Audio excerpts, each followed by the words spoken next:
Mission defence academy के YouTube channel पर आपका बहुत बहुत स्वागत है। अब देखिए करते हैं हम अगला पेपर।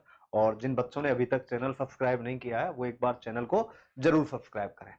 देखिए मैंने आपको बताया है सबसे पहले हम इसमें जीके वाला पार्ट ही पूरा करेंगे और जीके वाला पार्ट आइए सबसे पहले क्वेश्चन पे चलते हैं। देखो निम्न में से कौन सा जानवर मीन राशि से संबंधित है। देखो मीन का मतलब वैसे भी आपको पता होगा मछली। क्या होता है? मछली। तो मीन राशि से संबंधित कौन सा है? मछली है। शेर है सिंह राशि से संबंधित है, ध्यान रखना शेर सिंह राशि से संबंधित है। इसके बाद चलिए आगे। साइना नेहवाल किस खेल से संबंधित है? Badminton, cricket, hockey, golf. ध्यान रखना बेटा जो साइना नेहवाल है वो आपकी बैडमिंटन से संबंधित है। किससे संबंधित है? साइना नेहवाल एक बैडमिंटन खिलाड़ी है। इसके बाद चलिए आगे। महात्मा गांधी की हत्या कब हुई? देखो महात्मा गांधी की हत्या आपको पता है कब हुई बेटा? 30 जनवरी को हुई थी और इसीलिए 30 जनवरी को शहीद दिवस भी मनाते हैं। एक 23 मार्च और है, 23 मार्च को शहीद भगत सिंह, तो वहां पे भी शहीद दिवस मनाते हैं, शहीद भगत सिंह। ठीक है, तो दोनों ही तारीख पे हमारे यहाँ शहीद दिवस मनाया जाता है। और महात्मा गांधी की हत्या 30 जनवरी 1948 को हुई, दिल्ली के बिरला भवन में हुई थी और नाथूराम गोडसे ने उनकी गोली मारकर हत्या की थी। और उनके अंतिम वाक्य थे, कई बार आता है, हे राम। अंतिम वाक्य थे क्या? हे राम। इसके बाद चलिए आगे चलते हैं। क्वेश्चन नंबर 4, पश्चिम बंगाल की राजधानी क्या है? देखो पश्चिम बंगाल की राजधानी की बात करते हैं बेटा। देखो कोलकाता, सिलीगुड़ी, गुवाहाटी, देखो कलकत्ता, इनमें से बेटा कौन सा है? कलकत्ता है। ध्यान रखना पश्चिम बंगाल जो वेस्ट बंगाल है, वेस्ट बंगाल की राजधानी है, इसमें से क्या है बेटा? कलकत्ता है। इसके बाद चलिए आगे चलते हैं। क्वेश्चन नंबर 5, गौतम बुद्ध के जन्म से संबंधित कौन सा स्थान है? देखो ध्यान रखना गौतम बुद्ध का जन्म कहां पे हुआ? लुम्बिनी में हुआ। कहां पे हुआ? लुम्बिनी में हुआ। और लुम्बिनी ध्यान रखना कई बार आता भी है कि लुम्बिनी कहां है वर्तमान में? नेपाल में। कई बार एग्जाम में क्वेश्चन आया हुआ है कि भगवान बुद्ध का जन्म स्थान लुम्बिनी कहां पर है? तो कहां पर है? नेपाल। कुशीनगर में भगवान बुद्ध की मृत्यु हुई थी, ये भगवान बुद्ध की मृत्यु से संबंधित है। कलिंग, कलिंग में वो युद्ध हुआ था, कलिंग युद्ध जो भी अशोक ने किया था, उसके बाद ही अशोक का हृदय परिवर्तन हुआ था। इसके बाद आओ, सिख धर्म की धार्मिक पुस्तक है। देखो भागवत गीता और रामायण ये हिंदू धर्म की पुस्तक है। कुरान इस्लाम धर्म की है। कुरान किसकी है बेटा? इस्लाम की है। और गुरु ग्रंथ साहिब ये आपकी सिख धर्म की धार्मिक पुस्तक है। इसके बाद चलिए आगे चलते हैं। डाक पते में प्रयोग किए जाने वाले पिन का विस्तारित रूप है। Option number A personal identification number, दूसरा postal index number, post Indian numeral, post identity numeral. अब देखो हमें बताना है बेटा पिन का, तो ध्यान रखना जो पिन नंबर होता है आपका, इसका मतलब होता है पोस्ट इंडेक्स नंबर। जो डाक में उपयोग किया जाता है उसका मतलब होता है पोस्ट इंडेक्स नंबर। इसके बाद चलिए आगे चलते हैं। क्वेश्चन नंबर 8, स्वतंत्रता से पूर्व गोवा पर किसका शासन था? देखो 1510 से लगभग 1510 से 1961 तक गोवा पर लगभग 450 वर्षों तक पुर्तगालियों ने शासन किया। किसने किया? पुर्तगालियों ने किया। भारतीय सेना ने 1961 में एक ऑपरेशन विजय किया। आता है बेटा ये क्वेश्चन, ऑपरेशन विजय किया और उस ऑपरेशन विजय से पुर्तगाल को सॉरी जो गोवा है, गोवा को पुर्तगालियों से मुक्त कराया। तो ध्यान रखना ये कब हुआ? 1961 में हुआ था। तो पुर्तगाल से गोवा को मुक्त करवाया था। यहां से कई क्वेश्चन बनते हैं कि गोवा कब स्वतंत्र हुआ, गोवा को पुर्तगालियों से कब छीना, कौन सा ऑपरेशन था? कौन सा ऑपरेशन था? भारतीय सेना का ऑपरेशन विजय था। इसके बाद चलिए आगे चलते हैं। अगला क्वेश्चन, भारतीय मानक समय किस सन में आरंभ हुआ? देखो जो भारतीय मानक समय है, ध्यान रखना जो ग्रीनविच टाइम है, ग्रीनविच टाइम है उससे 5.5 घंटे ज्यादा है। लगभग कितना घंटे ज्यादा है? 5.5 घंटे ज्यादा है। और जो माना था कब? 1947 में माना था। ध्यान रखना, सन 1947 में लगभग सितंबर में मानना शुरू किया था। इसके बाद चलिए आगे चलते हैं। कुमारी अर्पणा पोपट किस खेल से संबंधित हैं? Cricket, hockey, badminton, tennis. देखो कुमारी अर्पणा है जिन्होंने जूनियर चैंपियनशिप भी जीती है, इनका जो संबंध है वो बैडमिंटन से। वो कौन से खेल से संबंधित है? बैडमिंटन से संबंधित है। इसके बाद चलिए आगे चलते हैं। असहयोग आंदोलन के नेता कौन है? देखो बेटा, जब रौलक एक्ट आया 1919 में, जलियांवाला बाग हत्याकांड हुआ, उसके बाद क्या है कि अंग्रेजी शासन के प्रति जो जनता का विश्वास है वो बहुत बुरी तरह से डगमगा गया। ऐसे में 1920 में महात्मा गांधी ने, किसने? महात्मा गांधी ने असहयोग आंदोलन शुरू किया। और इसको ध्यान रखना बेटा, किसान और आदिवासियों का खूब सहयोग मिला। और यहीं से ध्यान रखना, इसी आंदोलन से गांधी युग की शुरुआत मानी जाती है। गांधी युग की शुरुआत मानी जाती है। और यह आंदोलन पूरी तरह से अहिंसावादी था। कैसा था? अहिंसावादी था पूरी तरह से, जो कि 1920 से और 1922 तक चला था। तो असहयोग आंदोलन के नेता महात्मा गांधी हैं। सुभाष चंद्र बोस बेटा आजाद हिंद फौज से संबंधित है, ध्यान रखना, जिन्होंने जापान, सिंगापुर, रूस, पता नहीं कहां कहां चक्कर लगाए और वहां जाके सेना गठित की। तो महात्मा गांधी है इसका राइट आंसर। इसके बाद चलिए आगे। भारत का राष्ट्रीय फूल है, देखो भारत का राष्ट्रीय फूल आपने देखा होगा बेटा कमल है। भारत का राष्ट्रीय फूल क्यों है? क्योंकि ये जो भारत का राष्ट्रीय फूल है कमल है। आपने देखा होगा हिंदू देवी देवताएं होते हैं बेटा कमल के फूल पे ही ज्यादातर विराजमान होते हैं, और अपने जो धार्मिक ग्रंथों में इसका विशेष महत्व है, इसलिए भारत का राष्ट्रीय फूल है वो कौन सा है? कमल माना जाता है। इसके बाद चलिए अगला क्वेश्चन, क्वेश्चन नंबर 13। मछलियां किससे सांस लेती हैं? त्वचा, गुर्दा, फेफड़े, गिल्स। देखो मछलियां गिल्स से सांस लेती हैं। वैसे सांस लेने की जो प्रक्रिया है मछलियों में, जैसे ही पानी पीती हैं और वो पानी गिल्स तक जाता है तो वो मुंह से चालू हो जाती है, लेकिन मछलियां सांस किससे लेती हैं? गिल्स से लेती हैं। इसके बाद चलिए आगे चलते हैं, अगला क्वेश्चन, क्वेश्चन नंबर 14। मणिपुर किसकी राजधानी है? मणिपुर की राजधानी, थोड़ी मणिपुर की राजधानी क्या है? देखो दिसपुर आपकी असम की राजधानी है। ईटानगर आपकी अरुणाचल प्रदेश की राजधानी है। कहां की? अरुणाचल प्रदेश की। कोहिमा आपकी नागालैंड की राजधानी है।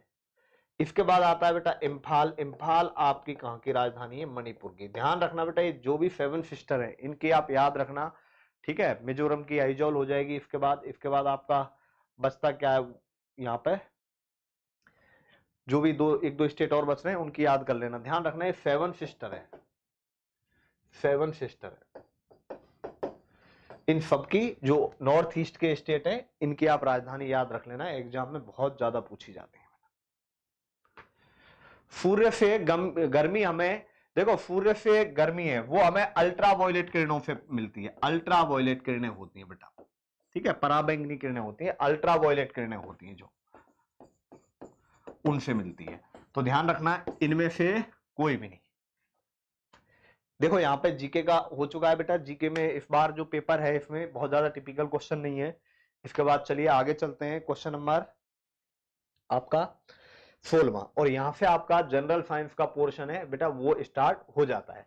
देखो बेटा जूल की बात करें, जूल आपकी कार्य या ऊर्जा की इकाई है। वाट ध्यान रखना शक्ति की इकाई है, और इसका एक और है बेटा जूल पर सेकंड भी होता है, क्योंकि कार्य करने की दर क्या होती है? शक्ति होती है। विद्युत धारा की एम्पियर है, और ओम है वो आपकी प्रतिरोध की है या रेसिस्टर की है। ध्यान रखना जो ओम है वो किसकी है? रेसिस्टर की, और या फिर जिसको हम क्या बोलते हैं? प्रतिरोध बोलते हैं। तो विद्युत धारा की इकाई पूछी आपसे, तो विद्युत धारा की इकाई है वो क्या हो जाएगी? एम्पियर। सबसे कठोर पदार्थ है, देखो ध्यान रखना प्रकृति में चारकोल नहीं है, कार्बन भी नहीं है, ग्रेफाइट भी नहीं है। सबसे कठोर पदार्थ क्या है बेटा? हीरा है। और हीरा ध्यान रखना कार्बन का ही एक अपर रूप है, कार्बन का अपर रूप है। तो एक बात बताओ बेटा, सबसे कठोर पदार्थ क्या हो जाएगा? इनमें से हीरा हो जाएगा। पीछे देखने के लिए मोटर कारों में किस दर्पण का उपयोग किया जाता है? देखो पीछे देखने के लिए जो साइड में लगा हुआ होता है शीशा, वो ध्यान रखना आपका कॉन्वेक्स लेंस होता है, उत्तल दर्पण होता है। ध्यान रखना, उत्तल दर्पण का प्रयोग मोटर कारों में, बसों में पीछे देखने के लिए किया जाता है। निम्न में से कौन सी वस्तु चुंबकीय है? देखो, निम्न में से कौन सी वस्तु चुंबकीय है? जो वस्तु बतानी है हमें जो चुंबकीय प्रकृति है जिसकी, तो ये मेनली बेटा लोहा है, कोबाल्ट है, निकिल है। ठीक है, तो ये आपकी चुंबकीय प्रवृत्ति दिखाती है। तो पारा नहीं है, सोना भी नहीं है। इसका जो राइट आंसर होगा वो क्या होगा? लोहा आ जाएगा बेटा। इसके बाद चलिए आगे चलते हैं। प्रतिरोध का मात्रक है, देखो अभी बताया था मैंने बेटा, कूलाम। ध्यान रखना, जो कूलाम है वो आवेश का मात्रक है, चार्ज का मात्रक है। एम्पियर ध्यान रखना विद्युत धारा का मात्रक है। ओम की बात करें बेटा, ये प्रतिरोध का मात्रक है। ओम किसका मात्रक है? प्रतिरोध का मात्रक है। वॉट आपका ध्यान रखना शक्ति का मात्रक है। वॉट किसका मात्रक है? शक्ति का मात्रक है। तो बेटा प्रतिरोध का पूछा है तो प्रतिरोध का मात्रक क्या हो जाएगा? ओम हो जाएगा। ध्यान रखना बेटा, अदिश राशियां क्या है, सदिश राशियां क्या है, आपके मात्रक क्या है, किसकी खोज किसने की, ये चीजें क्या है आपको अच्छे तरीके से याद करनी है। एग्जाम में इनसे रिलेटेड क्वेश्चन बहुत ज्यादा पूछे जाते हैं। तो इसके बाद चलिए आगे चलते हैं। सबसे हल्का परमाणु है, देखो इनमें सबसे हल्का है हाइड्रोजन है, वो सबसे हल्की गैस है। हाइड्रोजन को ध्यान रखना, मैंने बताया था पहले भी हाइड्रोजन के बारे में, भविष्य का ईंधन भी कहा जाता है, भविष्य का ईंधन कहा जाता है। और ध्यान रखना नाभिकीय संलयन में हाइड्रोजन ही आता है। इसके अलावा ध्यान रखना बेटा, सूर्य में नाभिकीय संलयन की क्रिया होती है, तो सूर्य पर सबसे ज्यादा ये है, सूर्य में लगभग 74% है। तो ये क्वेश्चन हाइड्रोजन से संबंधित है। ठीक है, जो क्वेश्चन में आते, एग्जाम में आते रहते हैं। ध्वनि की तीव्रता का मात्रक है, देखो वैसे बात करें बेटा, यहां जो क्वेश्चन दिया है कि ध्वनि की तीव्रता का मात्रक है, ध्वनि की तीव्रता का मात्रक वाट मीटर स्क्वायर होता है, वाट पर मीटर स्क्वायर होता है ध्वनि की तीव्रता का मात्रक। हर्ज है वो बेटा आपका आवृत्ति का होता है, हर्ज आवृत्ति का होता है, वोल्ट में नहीं होता। तो ऑप्शन के हिसाब से देखेंगे तो डेसिबल है बेटा। ध्यान रखना, ध्वनि का जो मात्रक है ध्वनि की तीव्रता का, वो क्या हो जाएगा? इसका राइट आंसर डेसिबल। और कई बार बेटा यहां से क्वेश्चन बनता है कि ध्वनि का वेग मापा जाता है, ध्वनि का वेग मापा जाता है, तो ध्यान रखना मीटर पर सेकंड, और ये होता है 332 मीटर पर सेकंड नॉर्मली। तो ध्वनि से संबंधित बेटा ये दो क्वेश्चन और आपसे एग्जाम में पूछे जाते हैं। मानव शरीर में सबसे कठोर हिस्सा होता है, देखो मानव शरीर में जो सबसे कठोर हिस्सा होता है, जो अपना दांत होता है बेटा, दांत के ऊपर का आवरण है वो सबसे कठोर होता है। ध्यान रखना, जिसको हम दंतवल्क भी बोलते हैं, दंतवल्क भी बोलते हैं। यदि हिंदी में ऑप्शन आता तो दंतवल्क होता, जो दांत के ऊपर का आवरण है। आपने देखा होगा बेटा, दांत में चोट लग जाती है तो इसी वजह से सबसे ज्यादा दर्द होता है बेटा दांत में। तो ध्यान रखना दंतवल्क है, जिसको अंग्रेजी में इनेमल बोलते हैं। क्या बोलते हैं? इनेमल बोलते हैं। तो मानव के शरीर का जो सबसे कठोर हिस्सा है वो आपका कौन सा है? इनेमल है। इसके बाद चलिए आगे चलते हैं। अगला क्वेश्चन, न्यूटन के पहले नियम को कौन सा नियम कहते हैं? देखो न्यूटन का पहला नियम जड़त्व का नियम है, दूसरा नियम संवेग संरक्षण का है, तीसरा नियम है वो आपका क्रिया प्रतिक्रिया का है, क्रिया प्रतिक्रिया का नियम है। ध्यान रखना, रॉकेट का प्रक्षेपण है वो संवेग संरक्षण नियम पे है, कैच पकड़ते हैं हाथों को पीछे खींचते हैं तो वो भी संवेग संरक्षण पे आधारित है। जड़त्व का नियम क्या है बेटा, कि जो वस्तु जिस अवस्था में उसी अवस्था में रहना चाहती है। जैसे आप बस में खड़े हो, बस आगे की तरफ जा रही है, आप में पीछे की तरफ धक्का लगता है, तो ये आपका जड़त्व का नियम है, क्योंकि आप जिस जगह उसी जगह रहना चाह रहे हो। इसके अलावा एक क्रिया प्रतिक्रिया का नियम है कि प्रत्येक क्रिया के विपरीत प्रतिक्रिया होती है। जैसे आप बंदूक चलाते हो तो पीछे की तरफ धक्का लगता है, आप नाव से बाहर आते हो तो बेटा नाव में पीछे की तरफ धक्का लगाना पड़ता है। तो ये न्यूटन की क्रिया प्रतिक्रिया का जो नियम है, तीसरा नियम है, उस पर आधारित एग्जाम्पल है। अगला, हैजा किससे फैलता है? देखो हैजा का जो वाहक है, ध्यान रखना, विब्रियो कोलेरी है। और ये जो हैजा होता है मोस्टली गंदे पानी की वजह से होता है, बहुत बड़ी महामारी है। ध्यान रखना, जो शरीर में मेनली पानी की कमी से होती है या फिर गंदा पानी होता है उससे होता है विब्रियो कोलेरी। इसके बाद चलिए आगे चलते हैं। अशुद्ध रक्त कहां बहता है? देखो इसका ऑप्शन है पहला धमनी, शिरा,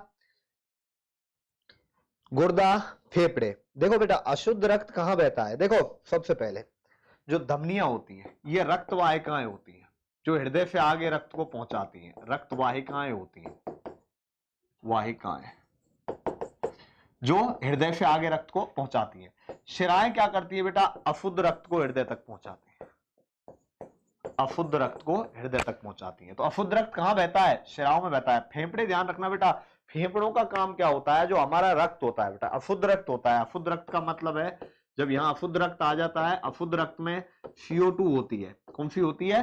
CO2 होती है। तो फेफड़ों का काम क्या है? हम वातावरण से सांस लेते हैं तो वो ऑक्सीजन को प्रोवाइड कराता है, जिससे रक्त कैसा होता है बेटा? वहां पे जाके रक्त शुद्ध हो जाता है और वहां से जो कार्बन डाइऑक्साइड है वो फिर सांस के द्वारा कहां आती है? बाहर आती है। तो ये किसका काम होता है बेटा? फेफड़ों का काम। एक तरीके से कहें रक्त के शुद्धिकरण करता है बेटा ये। तो रक्त में ऑक्सीजन की मात्रा देता है। तो अशुद्ध रक्त कहां बहता है? शिराओं में बहता है और वो शिराओं के द्वारा कहां पे जाता है? फेफड़ों में, हृदय में जाता है बेटा।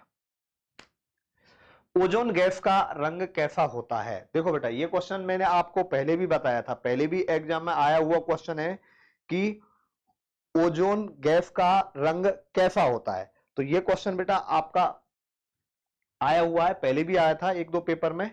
अब इसमें हमें बताना है बेटा ओजोन का रंग कैसा होता है। तो देखो इसमें मैंने बताया था ओजोन गैस के बारे में पहले जान लेते हैं बेटा। ऑक्सीजन के 3 परमाणु मिलकर ओजोन गैस बनाते हैं। कौन सी गैस बनाते हैं? ओजोन गैस बनाते हैं। अब यहां आपसे क्वेश्चन में पूछा है कि ओजोन गैस है उसका रंग कैसा होता है। ओजोन गैस के बारे में बता देता हूं बेटा थोड़ा सा। यह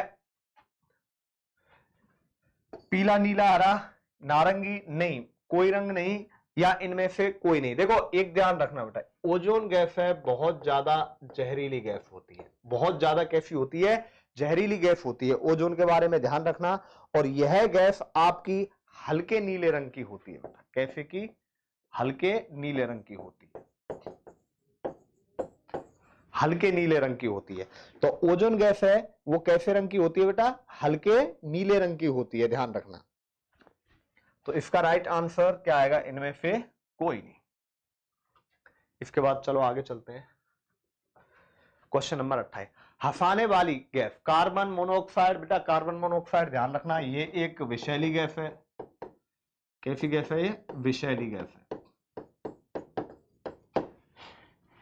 नाइट्रस ऑक्साइड है बेटा, ध्यान रखना। इसका जो राइट आंसर है नाइट्रस ऑक्साइड है। हंसाने वाली जो गैस है, हास्य गैस के रूप में भी इसको जाना जाता है, हास्य गैस। तो हास्य गैस कौन सी आपकी? नाइट्रस ऑक्साइड है। इसके बाद चलिए बेटा आगे चलते हैं। ये आपका हो गया क्वेश्चन। इसके बाद अगला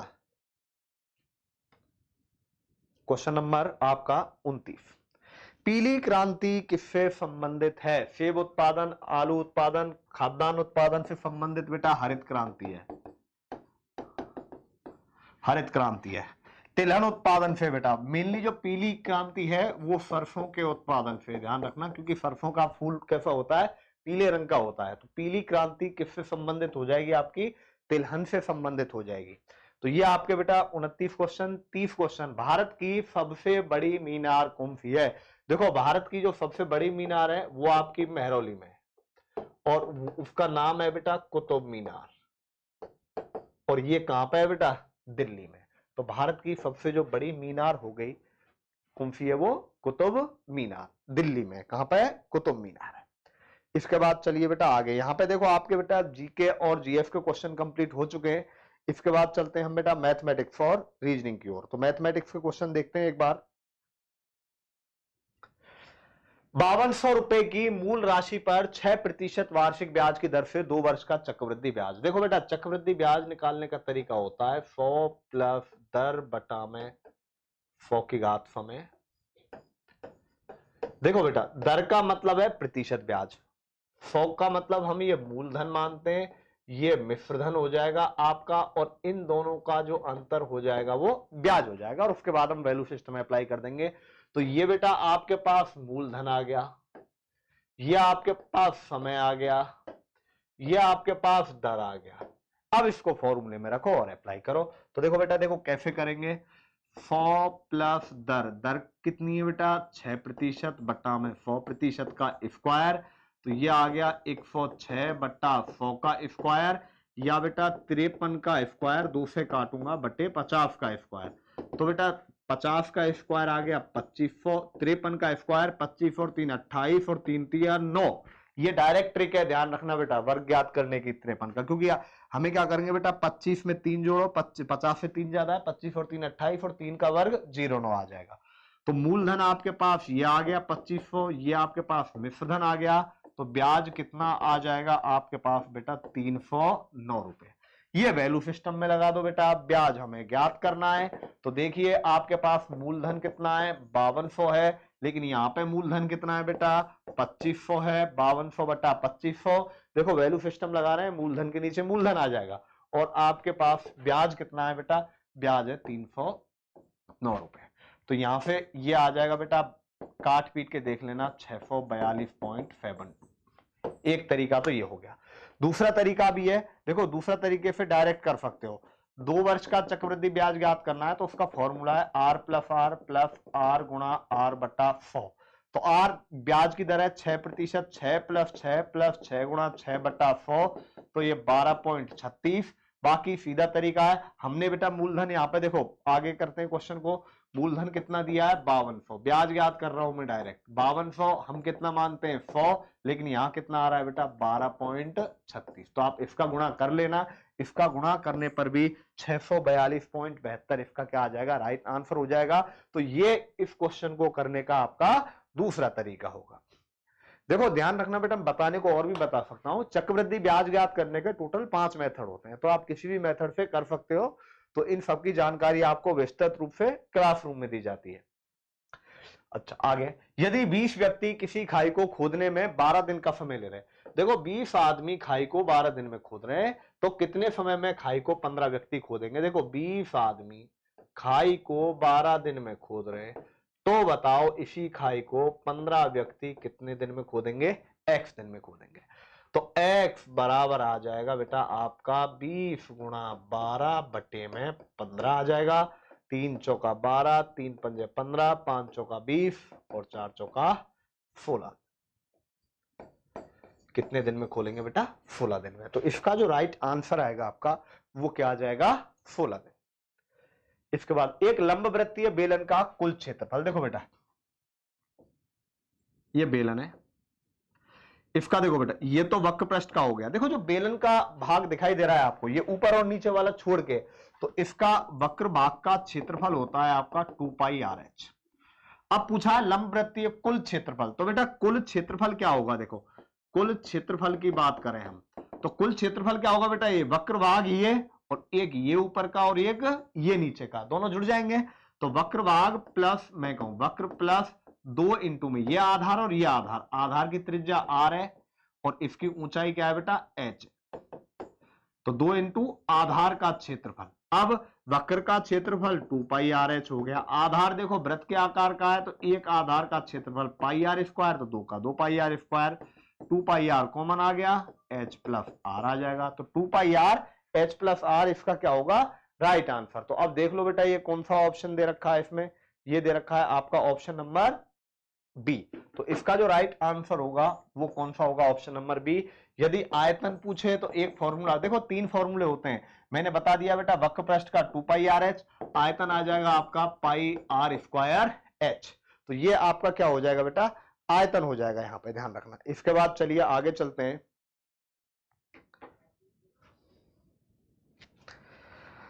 क्वेश्चन नंबर 34। एक 77 मीटर लंबी रेलगाड़ी 60 किलोमीटर प्रति घंटे की चाल से चलकर एक पुल को 30 सेकंड में पार करती है, तो बताओ पुल की लंबाई कितनी है। देखो जब रेलगाड़ी 77 मीटर लंबी है, रेलगाड़ी की चाल कितनी है 60 किलोमीटर प्रति घंटे है, पुल को 30 सेकंड में पार कर रही है, तो बताओ पुल की लंबाई कितनी है। तो देखो ऐसा क्वेश्चन आ जाए बेटा, ऐसे क्वेश्चन में हमें क्या करना है, एक 77 मीटर लंबी रेलगाड़ी है, 40 किलोमीटर प्रति घंटे की चाल से चलकर एक पुल को 30 सेकंड में पार कर रही है, तो हमें पुल की लंबाई बतानी है। तो देखो रेलगाड़ी पुल को पार करने में तय की गई कुल दूरी क्या होगी बेटा, कुल दूरी क्या होगी, रेल की दूरी प्लस पुल की दूरी, रेल की दूरी प्लस पुल की दूरी। ध्यान रखना, जब कोई भी रेलगाड़ी किसी दूसरी रेलगाड़ी को, किसी पुल को या किसी प्लेटफॉर्म को पार कर रही है, तो उस कंडीशन में रेलगाड़ी के द्वारा तय की गई दूरी उन दोनों की दूरी के बराबर होगी। तो यहां कुल दूरी बराबर क्या होगी वैसे, चाल गुणा समय। अब बेटा चाल कितनी है, 60 किलोमीटर प्रति घंटा। किलोमीटर प्रति घंटा है, ध्यान रखना बेटा 1 किलोमीटर पर आवर होता है, 5/18 का गुणा कर देंगे मीटर पर सेकंड। ये बदलने का तरीका है। तो बेटा 60 गुणा 5/18 करो। क्यों कर रहे हैं, क्योंकि यहां पे 30 सेकंड में पार कर रही है, तो गुणा में क्या आ गया बेटा 30, 36 18, 6 पंजे 30, 20 बार, 20 पंजे 100 और 100 पंजे कितना आ गया बेटा 500 मीटर। तो हमारे पास कुल दूरी कितनी आ गई बताओ, 500 मीटर आ गई। कुल दूरी कितनी आ गई बेटा, 500 मीटर आपकी कुल दूरी आ जाएगी। तो हमें बताना है पुल की लंबाई। अब देखो पुल की लंबाई ज्ञात करनी है। एक बात बताओ आप, यहां पे क्वेश्चन में दे रखा है बेटा रेलगाड़ी की लंबाई कितनी है, 77 मीटर है। रेलगाड़ी की लंबाई कितनी है, 77 मीटर आपकी रेलगाड़ी की लंबाई है। टोटल कितनी है दूरी जो पार कर रही है, 500। तो पुल की लंबाई कितनी आ जाएगी, 500 माइनस 77 कितना आ जाएगा, 423 मीटर। तो कितना आ जाएगा इसका राइट आंसर, 423। इसके बाद चलिए आगे चलते हैं बेटा, question number 35। Sec square 60 minus ten square 60 का मान कितना है। देखो बेटा ये क्वेश्चन आपका सीधा सा है, आपको बताना है sec square 60 minus ten square 60 कितना है। तो देखो बेटा सेक 60 की बात करूं तो सेक 60 का मान होगा आपके पास जो कॉस 60 है बेटा, कॉस 60 का मान देखो बेटा, जो भी कॉस 60 है कॉस 60 का उल्टा हो जाएगा, तो इसका कॉस 60 का मान 1/2 है, तो सेक 60 का मान 2 हो जाएगा। टेन 60 का मान कितना आ जाएगा बेटा, टेन 60 का मान हमें पता है √3 होता है। तो आप इस फॉर्मूले में लगाओ बेटा, 2 का स्क्वायर माइनस √3 का स्क्वायर, 2 का स्क्वायर 4 माइनस √3 का स्क्वायर 3, 4 में से 3 गया तो कितना आ जाएगा 1। तो इसका राइट आंसर 1 है, ये ऑप्शन 0 है बेटा, ध्यान रखना ऑप्शन क्या है, ये 0 है। तो इसका जो राइट आंसर है वो क्या आ जाएगा आपके पास, 1 आ जाएगा। इसके बाद चलिए इनका हल बताना है कैसा होगा। तो हमेशा ध्यान रखना बेटा दो समीकरण होते हैं, a1x plus b1y plus c1z बराबर 0, और दूसरा होता है a2x plus b2y plus c2z बराबर 0। यदि देखो तीन कंडीशन बनती है, यहां पे ध्यान रखना बेटा कितनी कंडीशन बनती है, 3 बनती है। पहली कंडीशन है यदि a1 बटा a2 बराबर b1 बटा b2 बराबर c1 बटा c2, तो रेखाएं ध्यान रखना कैसी होंगी बेटा, यदि इस तरीके से दिया है तो रेखाएं संपाती होती हैं। रेखाएं कैसी होती हैं, संपाती होती हैं, और अनंत हल होते हैं उनके। कितने हल होते हैं बेटा, अनंत हल होते हैं। रेखाएं संपाती का मतलब है देखो बेटा एक के ऊपर एक, एक के ऊपर एक, दोनों एक दूसरे के ऊपर होंगी और हमें अनंत हल मिलेंगे। दूसरी कंडीशन होती है वो होती है a1 बटा a2 बराबर b1 बटा b2 not equal to c1 बटा c2। ये कंडीशन आ जाए तो ध्यान रखना रेखाएं समांतर होती हैं, और यहां पे ध्यान रखना कोई हल नहीं होता, कोई, देखो ऐसे होंगी रेखाएं समांतर, कहीं भी काटेंगी कहीं भी नहीं काटेंगी तो कोई भी हल नहीं मिलेगा। एक लास्ट कंडीशन होती है बेटा a1 बटा a2 is not equal to b1 बटा b2। यदि ये कंडीशन बन जाए तो रेखाएं बेटा प्रतिच्छेदी होती हैं, ऐसे काटती हैं। रेखाएं कैसी होती हैं, प्रतिच्छेदी होती हैं, और ध्यान रखना प्रतिच्छेदी होती हैं तो एक जगह पे काटेंगी तो कितने हल होंगे बेटा, केवल एक हल होगा, केवल एक हल होगा। ध्यान रखना इसमें ऐसा क्वेश्चन आ जाए तो। अब यहां आप देख लो कौन सी कंडीशन में ये लग रहा है।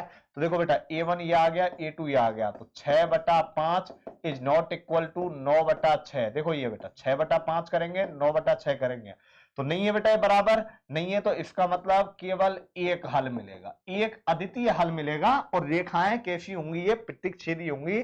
तो ध्यान रखना केवल एक हल मिलेगा, ये इसका राइट आंसर है। और रेखाएं कैसी होंगी ये भी पूछ लेता है कई बार, रेखाएं प्रतिच्छेदी होंगी। रेखाएं कैसी होंगी बेटा, प्रतिच्छेदी होंगी, ध्यान रखना। इसके बाद चलिए आगे चलते हैं। 500 व्यक्तियों की छावनी में 24 दिनों के लिए भोजन था, 30 व्यक्तियों का एक और जत्था आ पहुंचता है, तो अब भोजन कितने दिन तक चलेगा। देखो बेटा 500 व्यक्तियों का भोजन है 24 दिनों के लिए, 500 व्यक्तियों का भोजन एक छावनी में 24 दिनों के लिए भोजन है। 300 व्यक्तियों का जत्था और आ गया, तो बेटा 300 आ गया, तो अब कितने व्यक्तियों को भोजन करना है? 800, क्योंकि 500 तो पहले ही थे और 300 और आ गए, तो अब कितने व्यक्ति हो गए? 800। दोबारा देख लो, हमारे पास भोजन है इतना, 500 व्यक्ति 24 दिन कर सकते हैं, तो 500 के साथ 300 और आ गए, कितने हो गए? 800 हो गए। तो अब 800 कितने दिन में करेंगे बेटा? x दिन में। तो x बराबर आ जाएगा 500 गुणा 24 बटा में 800, 0 0, 8 दिया 24 और 5 दिया, कितने दिन आ गया बेटा? 15 दिन। इसका जो राइट आंसर है वो कितना आ जाएगा आपका? 15 दिन आ जाएगा। इसके बाद चलिए आगे, 210 मीटर लंबी ट्रेन जिसकी गति 63 किलोमीटर प्रति घंटा है, वो एक सिग्नल पोल को कितने समय में पार कर जाएगी? बेटा सिग्नल पोल या खंबा एक ही चीज है, ठीक है, जो आपने देखा होगा प्लेटफॉर्म के पास खड़े होते हैं जिनमें बत्ती जलती है। तो हमें बताना है, देखो मैं आपको एक चीज बताना चाहूंगा पहले, रेलगाड़ी वाले क्वेश्चन में एक चीज हमेशा ध्यान रखना, किलोमीटर प्रति घंटे में मीटर पर सेकंड में कन्वर्ट करना है, और कन्वर्ट करने का तरीका है गुणा 5/18 का करना है हमें।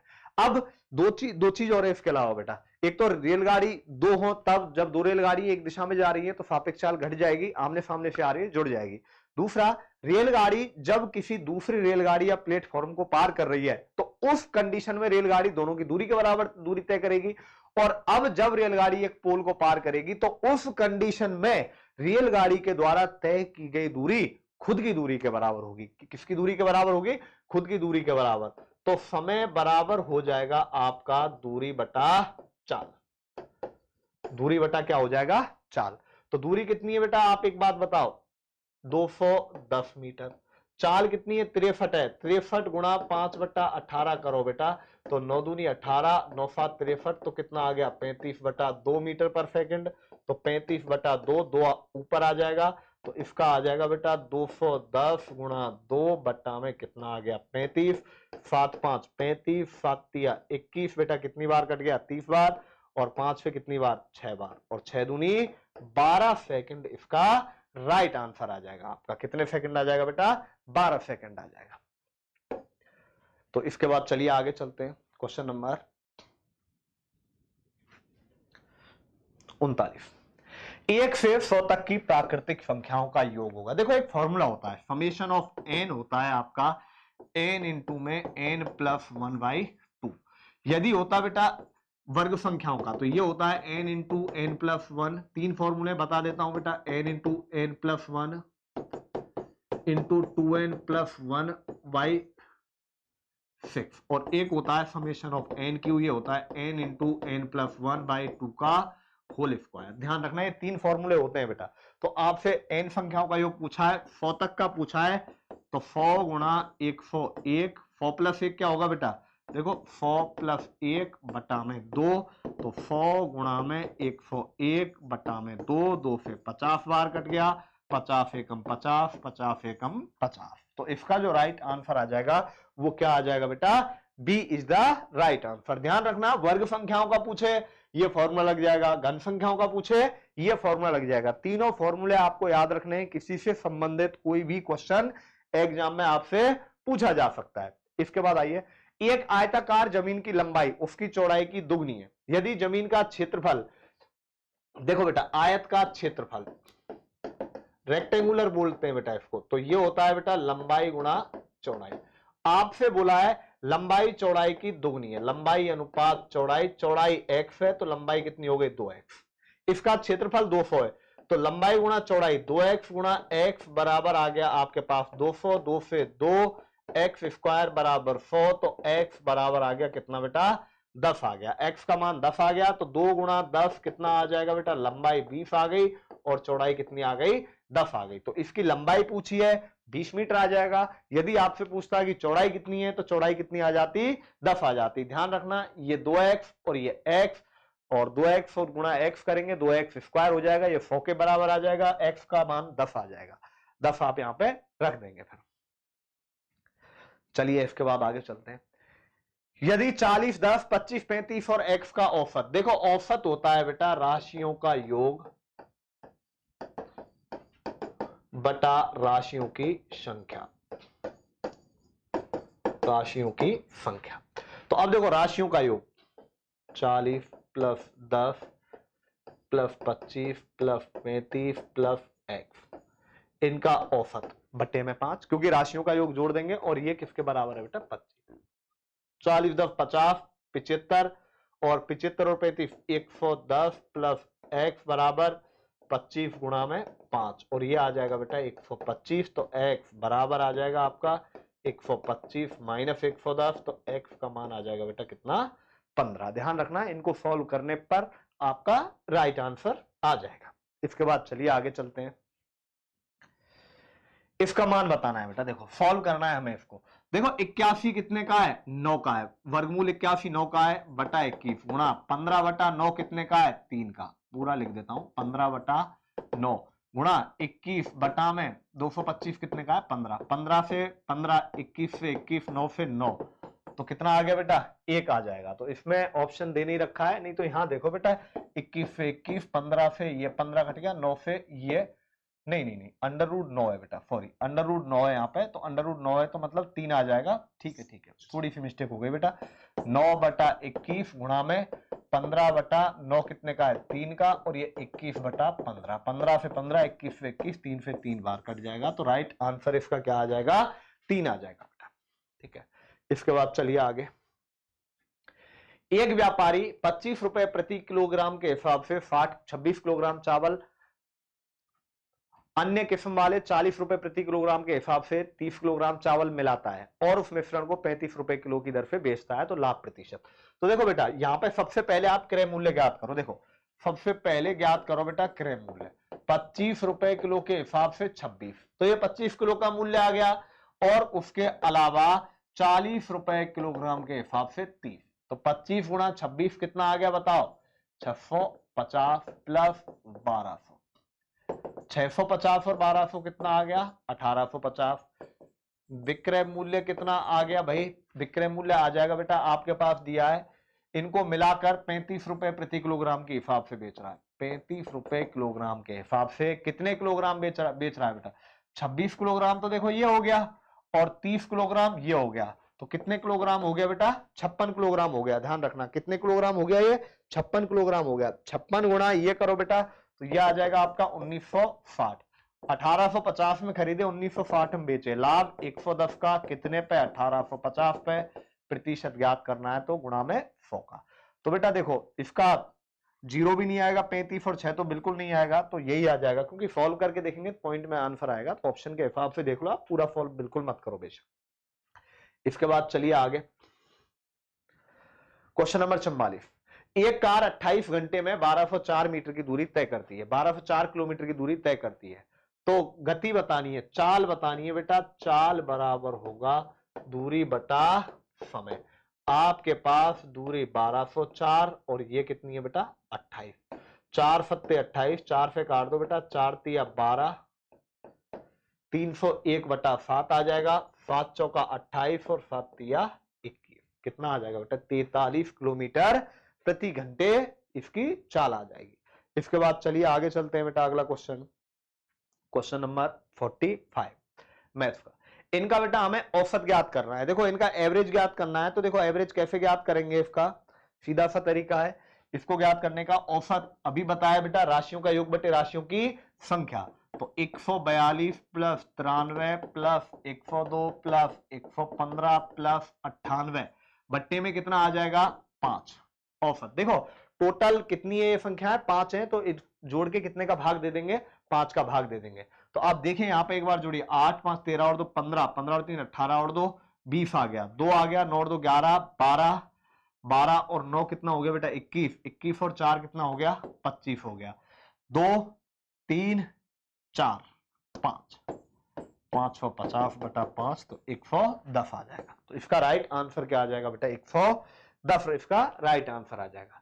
अब हमें बताना है इसमें बेटा आगे की श्रृंखला में, इसमें आगे की संख्या कौन सी होगी, 14 में 13 जोड़ा, फिर 13, फिर 13, फिर बेटा प्लस 13 कर दो, और 53 और 13 कितना आ गया बेटा 66 आ जाएगा। इसके बाद चलिए क्वेश्चन, पानी में तैरा जाता है बेटा, उड़ा कहां जाता है हवा में, तो पानी तैरना उड़ना कहां पे हवा में। अब देखो बेटा बी बोर्ड को ये लिखा जा रहा है, देखो BOARD, इसको लिखा जाता है EQBNC, हमें बताना है CLIMB। देखो बेटा DE प्लस 1 किया, माइनस 1 किया, प्लस 1 किया, माइनस 1 किया, फिर प्लस 1 किया, यानी कि एक बार हम जोड़ रहे हैं, एक बार घटा रहे हैं। तो बेटा बी में पहले क्या करना है बेटा, प्लस करना है, प्लस 1 करो, बी से आगे सी, एम में से बेटा माइनस 1 करो, एल आ गया भाई, एल, एल के बाद एम आता है, आई, आई में प्लस 1 करो, जे, तो सीएल जे देख लो बेटा कहां पे आ रहा है, सीएल आई के बाद बेटा जे आएगा यहां पे, CLJ। चलो पूरा ही कर लेते हैं बेटा, ठीक है। यहां देखो DEBC, आर से एक कम किया क्यू, एम से एक कम किया, एम से एक कम किया, एल आ गया, ए में एक जोड़ दिया, ए में एक जोड़ दिया, फिर आगे बेटा एक कम करो, एल से एक कम करेंगे तो जे आ जाएगा बेटा, क्या आ जाएगा, जे आ जाएगा। और इसके बाद यहां पे हम लास्ट है सी, सी में फिर वापस क्या कर देंगे बेटा, एक जोड़ देंगे, डी आ जाएगा। तो इनमें से कोई भी नहीं है, इसको ठीक कर लेना बेटा, ठीक है, CLJJ डी। इसके बाद चलिए आगे चलते हैं, भिन्न शब्द याद करना है बेटा।